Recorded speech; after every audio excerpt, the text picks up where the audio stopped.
Alors, bonjour à tous les lions. Donc, voici votre tirage amour pour le mois de décembre.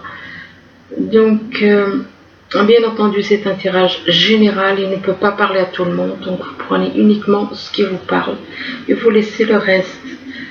Les cartes qui ressortent, c'est pas moi qui décide de ce qui sort. C'est l'univers qui décide des cartes qui sortent. Moi, quand je les tire au hasard et je ne vois pas ce qu'il y a dessous. Je les vois uniquement quand elles sont là, sur cette table, comme vous les voyez devant dans la vidéo. Donc, le tas qui est ici à ma gauche, je ne connais pas le contenu. Donc, je le découvrirai en même temps que vous. Alors, donc voilà, je tenais à dire ces choses parce qu'il y a des personnes qui peuvent mal prendre éventuellement. C'est pas moi qui décide, c'est l'univers qui décide de ce qui doit être montré, de ce qui doit être, voilà, ce qui doit être montré pour certaines personnes, pour éventuellement donner des messages à certaines personnes qui en ont besoin. Les tirages de cartes ne sont pas faits pour être dans de la vengeance ou des choses comme ça. Non, pour certains. Je dis ça pour certains. Les tirages de cartes sont faits pour aider à changer. Parce que quand on voit du négatif dans les cartes, c'est que cette personne a besoin de changer. Il y a un besoin de changement. Donc voilà, je le dis, mais c'est valable pour tous les signes, hein. C'est pas seulement pour le signe lion, c'est valable pour tout le monde. Ici, on parle d'échec. On parle d'échec par rapport à un échec. On parle d'échec par rapport à de la clairvoyance. On parle d'échec par rapport à de la clairvoyance et que par rapport à de la clairvoyance, ça peut jouer sur la santé. Ça peut jouer éventuellement sur la santé d'une femme et que par rapport à cette femme, on parle d'un retour. On parle du retour d'une personne du passé et que par rapport au retour de cette personne, donc qui dit retour, donc dit qu'il y avait une rupture ou une prise de distance et que par rapport à ce retour de cette personne du passé, on parle d'un échec. On parle d'un échec, donc ce sera pas, il se peut qu'il y ait des choses qui vont pas et du coup voilà, ça tourne à l'échec. Ici, on vous parle de la loi. La loi, ça peut représenter quelqu'un qui travaille dans la loi, qui peut être avocat, qui peut être notaire. Enfin bon, c'est voilà. Et il se peut aussi qu'il y ait éventuellement des petites choses de l'administration avec la loi. Il se peut qu'il y ait des démarches vis-à-vis de la loi et que par rapport à la loi, on vous parle de foyer, on vous parle de maison. Alors, et que en rapport avec, alors soit il y a des choses, des papiers administratifs à voir pour une maison et que par rapport à cette maison, on parle de culpabilité. Vous vous sentez coupable, il se peut que vous ou quelqu'un de votre entourage se sente coupable d'une situation en rapport avec de la loi. Il se peut. Et que par rapport à cette culpabilité, on parle d'une ouverture en rapport avec des rêves. Une ouverture par rapport à des rêves et on vous dit que par rapport à ces rêves, ben c'est quelqu'un, c'est en rapport avec de la loi. C'est en rapport avec de la loi, en rapport avec des démarches éventuellement, des démarches administratives éventuellement. Ici, on vous parle de parents et on vous dit que par rapport aux parents, par rapport à vos parents ou à votre famille, on parle d'un deuil. On parle d'un deuil que l'on fait par rapport à des parents, on parle d'un deuil et que par rapport à ce deuil, on parle de surprise, d'emprise, excusez-moi, d'emprise. Oui, peut-être que ça peut être une surprise pour certains, le fait qu'ils reconnaissent que qu'il y a une emprise. Qu'il y a une emprise par rapport à des projets. Donc, on a envie de créer quelque chose. Il y a quelque chose qui fait que on a vraiment envie de créer quelque chose et du coup ça devient comme une emprise. Et c'est par rapport à des projets amoureux, des projets au niveau sentimental, et que par rapport à ces projets, on vous dit que vous allez avoir des nouvelles. Vous allez avoir des nouvelles de vos parents éventuellement, des nouvelles par rapport à vos parents. Ici, on vous dit que vous avez un lien avec une personne, donc vous avez un lien d'âme jumelle ou un lien d'âme jumelle apparemment, et que par rapport à ce lien, on vous parle de tristesse, de souffrance éventuellement, tristesse, souffrance par rapport à une personne que vous considérez comme un ou une amie, mais qui en vérité est votre moitié d'âme. Et là, on voit dans le cœur, on voit un 8, et le 8 représente l'éternité, donc les couples éternels. Et que par rapport à cette amitié, on vous dit que c'est par rapport à un homme. C'est par rapport à un homme, et que par rapport à cet homme, on vous dit que cet homme va faire un déplacement apparemment. Alors il va faire un déplacement pour venir vous voir, ou alors c'est vous qui allez faire un déplacement pour aller le voir. Il y a un déplacement et que c'est votre destinée d'être ensemble apparemment. Je dis apparemment parce que ça dépend des cas. Voilà pourquoi je dis apparemment. Ça dépend des cas. Donc ici, on vous parle de médisance. On vous parle de médisance, on vous parle de rumeurs, de ragots, de méchanceté qu'on dit sur vous. Et en rapport avec ces médisances, on vous parle d'hôpital. On vous parle d'hôpital. Il se peut qu'une personne qui fasse des médisances alors que cette personne est à l'hôpital éventuellement.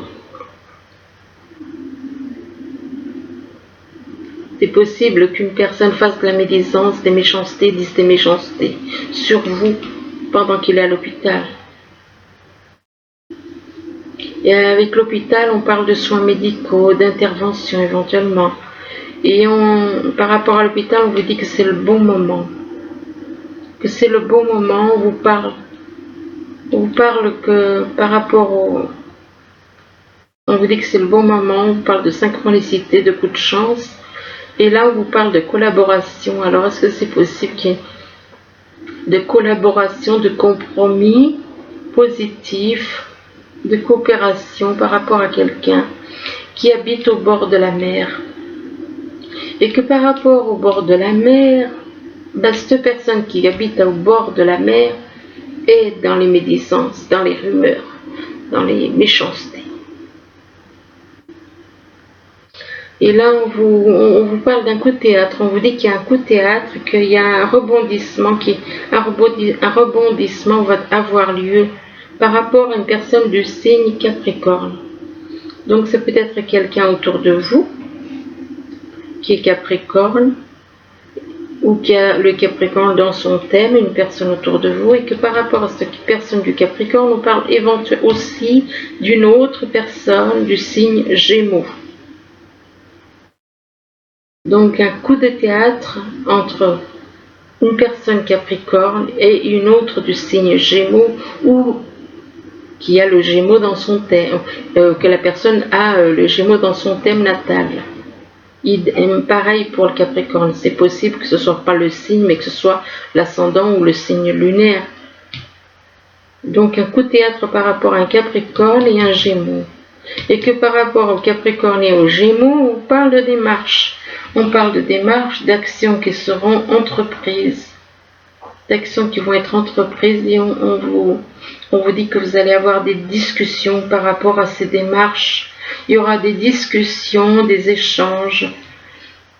Donc, et que c'est en rapport avec cette conversation qu'il risque d'y avoir un coup de théâtre, éventuellement. Donc, un rebondissement. Ici, on parle d'échec. On parle d'échec par rapport à quoi?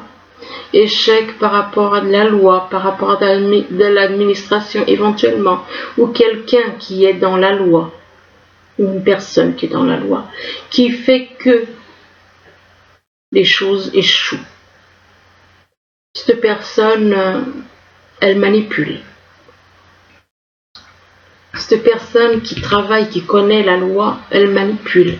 C'est elle qui déclenche un échec.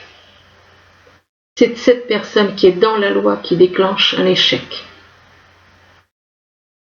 C'est elle qui fait l'erreur. Il y a une personne autour de vous qui est dans l'administration ou dans la loi et qui déclenche un échec. Et que par rapport à la loi, on parle de parents. On parle de parents que cette personne qui travaille dans la loi, on parle par rapport à ses parents, qu'il y a un lien. Il y a un lien d'âme. Vous êtes liés, vous êtes destinés, vous avez le destin, un lien de... Voilà. C'est votre destinée d'être ensemble. Et que par rapport à ce destin, on vous dit que la personne qui a un lien avec vous, elle est dans la médisance. Dans les médisances, dans la méchanceté. Il y a de la méchanceté. Il y a de la méchanceté, oui, c'est votre moitié, mais c'est une personne qui est dans la méchanceté, dans les rumeurs et médisances. Et que par rapport à ces médisances, il va y avoir un coup de théâtre, un rebondissement qui va avoir lieu. Il y aura, par rapport à ces méchancetés-là que l'on dit sur vous, et que par rapport à ce coup de théâtre, c'est en rapport avec un échec. C'est par rapport à un échec. On parle d'un rebondissement qui va avoir lieu. Ici, on parle d'une personne qui est dans la clairvoyance. Et que par rapport à cette personne qui est dans la clairvoyance, on parle de sa maison. On parle de sa maison et que par rapport à sa maison, on demande de faire un deuil. Où il se peut que ce soit quelqu'un qui voit ce qui se passe chez vous et on vous demande de faire un deuil par rapport à cette maison. Un deuil et que par rapport à ce deuil, on vous parle de tristesse, de souffrance éventuellement. Tristesse, souffrance qui est en rapport avec un hôpital. Il se peut que vous soyez dans la tristesse et dans la souffrance tout en étant à l'hôpital dans des soins médicaux, une intervention. Et que par rapport à l'hôpital, on vous parle d'une personne du Capricorne. On parle d'une personne du signe Capricorne, donc qui peut être éventuellement à l'hôpital ou qui risque de se retrouver éventuellement à l'hôpital.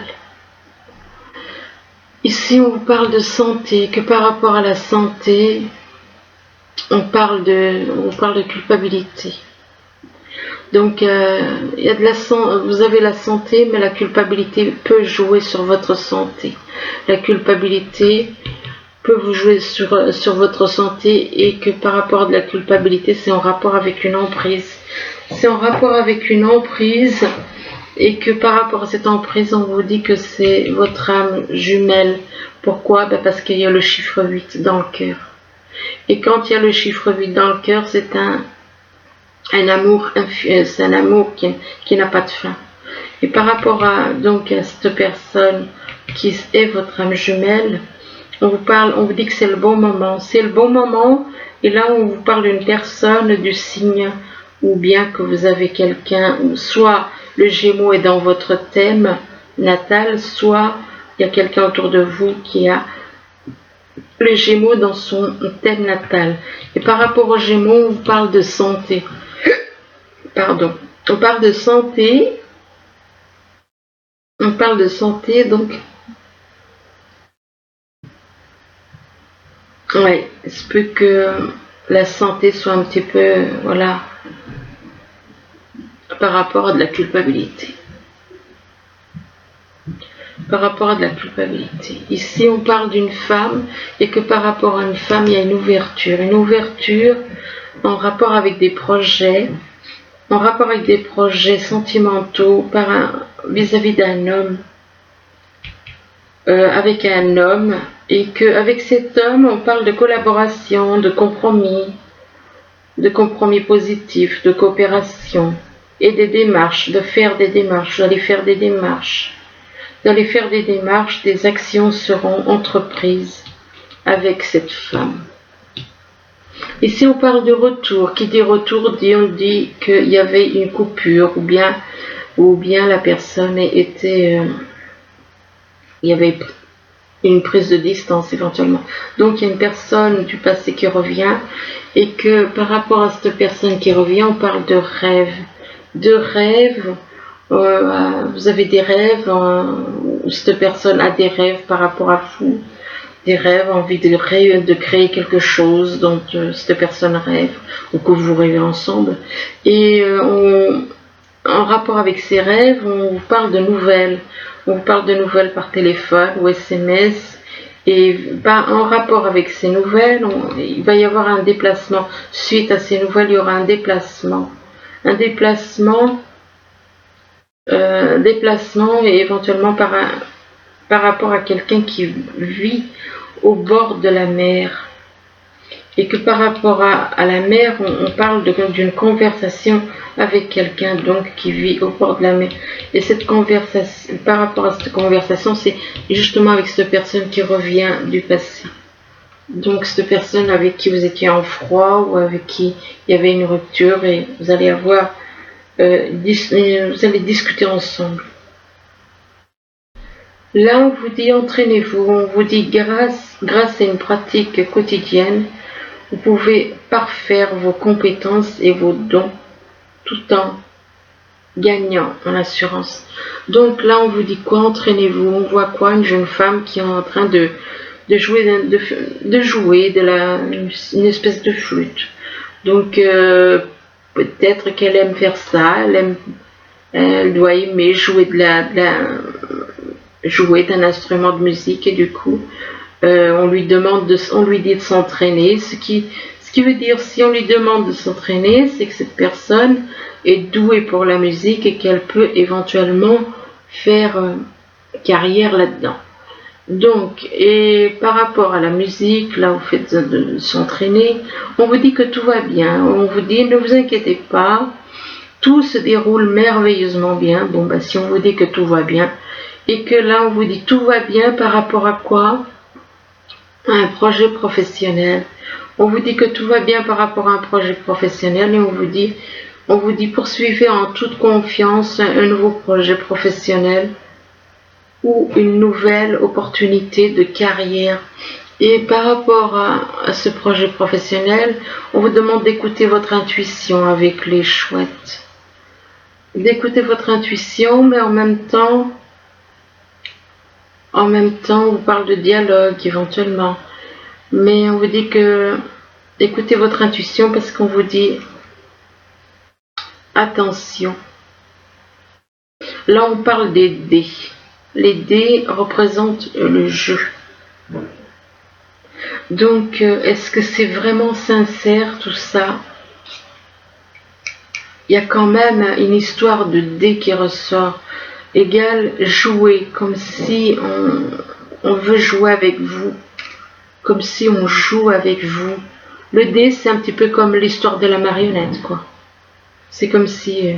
Et là, on vous parle de chance, par contre. C'est un petit peu un coup de poker, quoi. On lance les dés, et puis on gagne pas, on perd. Donc, et là, on parle avec les trèfles de chance, de bonheur. Et ici, on vous parle de prospérité matérielle pour certains. On parle de prospérité matérielle et spirituelle. Donc, vous allez avoir de l'abondance matérielle et spirituelle. Mais là, on vous parle de retrait affectif. C'est comme si tout d'un coup, on vous donne tout, puis tout d'un coup, on vous le reprend. À cause de quoi? À cause du retrait affectif.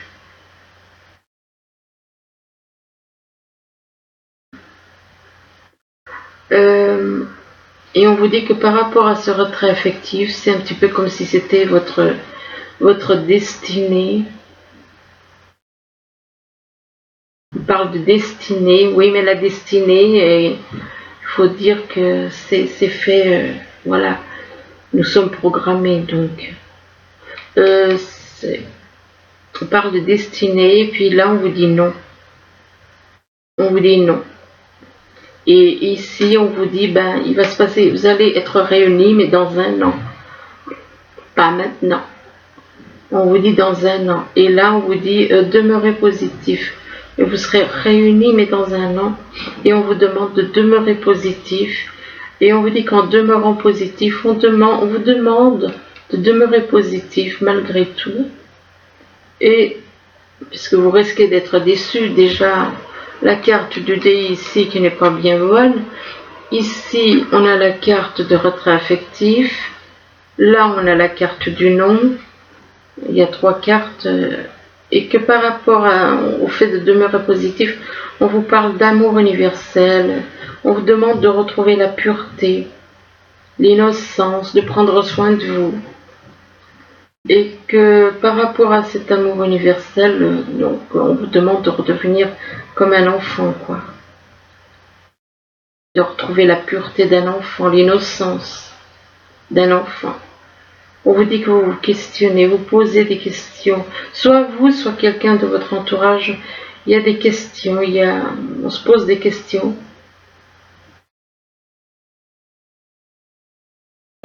On se pose des questions par rapport à la pureté, des questions par rapport à quelqu'un éventuellement qui est né en hiver. On peut se poser des questions éventuellement par rapport à une personne née en hiver. Ou alors il va se poser, il va y avoir des... Là, l'hiver c'est bientôt.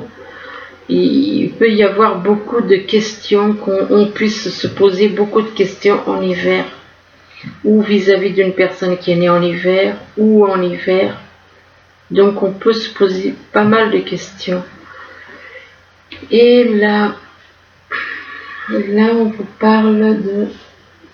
On vous dit avec cette carte, on vous parle des motifs de la relation. On vous parle des motifs de la relation et on vous dit il faut de la force au besoin de changement. Donc il vous faut de la force, il faut de la force et du courage pour changer. Pour changer. Et là on vous dit soyez authentique. Là on vous dit donc d'être authentique. D'être authentique et on vous dit d'être authentique et puis on vous demande, on dit d'être réel. Soyez réel et vrai envers qui vous êtes et comment vous vous sentez. Donc on vous demande d'être authentique et d'être réel avec les autres. Et là, avec celle-ci, on vous dit soyez dans le présent et rêvez du futur. Donc soyez maintenant, ici et maintenant, et rêvez du futur. Et on vous dit que quand on rêve, tout est possible. Par contre, là, écoutez, vous avez votre âme jumelle d'un côté, et vous avez votre âme sœur de l'autre. Pour moi, c'est pas vraiment une âme sœur classique, c'est peut-être une âme sœur spirituelle. Donc vous avez les deux, âme jumelle et âme sœur. On peut dire que vous êtes gâtés, les lions. Âme jumelle et âme sœur spirituelle, pour moi. Et donc, et que par rapport à votre âme jumelle et votre âme sœur, on vous parle de finances et de carrière. On vous parle de finances et de carrière, là j'ai pas l'impression. On vous dit qu'il y a des problèmes financiers qui sont en cause dans votre vie amoureuse en ce moment. Et que donc, mais on vous dit que c'est votre amour véritable. Oui, mais laquelle? Laquelle? L'âme jumelle ou l'âme sœur spirituelle? Parce que il y a de quoi se poser des questions. On vous parle d'amour véritable et on vous dit voici l'amour de votre vie. Mais il y a des problèmes financiers. Il y a des problèmes financiers en cause et qui perturbe la relation, ou plutôt la relation que vous avez avec ces deux personnes, parce que là on voit quand même qu'il y a deux personnes, il n'y en a pas qu'une. Alors ensuite, on vous parle du 9 de la pensée avec les messages des anges, et avec le 9 de la pensée, on vous dit ne soyez pas trop dur avec vous-même et soyez positif quant à l'avenir. Inutile de vous inquiéter. Imaginez le pire ne peut que vous desservir. Vos anges gardiens sont là pour vous aider à trouver la solution à vos problèmes. Si vous passez des nuits blanches à ressasser un problème, demandez-leur de vous aider à y voir plus clair. Ensuite, la deuxième, c'est le 2 de l'émotion. Alors, avec le 2 de l'émotion, on vous dit qu'une relation amoureuse de plus en plus forte, une amitié renforcée par une entente parfaite sur le plan spirituel. On parle de respect mutuel et compréhension de l'autre. Ne renoncez pas à une relation difficile, mais gardez espoir. Tout finit toujours par s'arranger. Bon bah écoutez, faut garder espoir alors. Donc, bah écoutez, j'espère que ce tirage pourra vous aider. C'est vrai que c'est pas fréquent d'avoir âme jumelle d'un côté et âme sœur spirituelle de l'autre. C'est pas fréquent. Donc voilà, j'espère que ce tirage pourra vous aider tout au long du mois de décembre. N'hésitez pas à revenir dessus. Comme je le dis, il se peut que des choses ne vous parlent pas maintenant et ça puisse vous parler plus tard, dans quelques jours ou une semaine ou deux, je sais pas. Voilà, je vous remercie, je vous dis à bientôt, au revoir.